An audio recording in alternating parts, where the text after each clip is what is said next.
Yes, de repetities van de Zoete Zusjes theatershow gaan vandaag beginnen. Oh, zo gaaf! Wij kijken er enorm naar uit. Ja, We zijn heel meteen veel ja. zin in. Ja.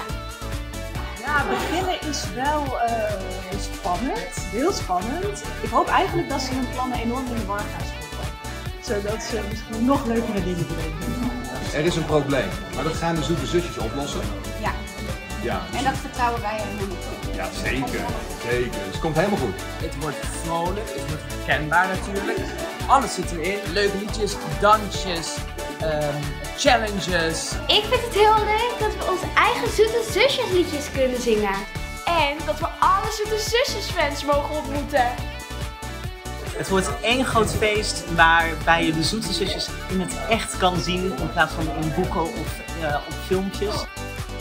Dat we de Zoete Zusjes nu echt naar de kinderen kunnen brengen. Dat ze live kunnen zien en dat ze mee kunnen dansen, mee kunnen zingen. Ja, dat is iets wat wij heel graag willen doen. Als je niet komt, dan heb je echt wat gemist. Ja, Dan mis je ja. het leukste feestje van En het dit jaar. is gewoon de leukste kindershow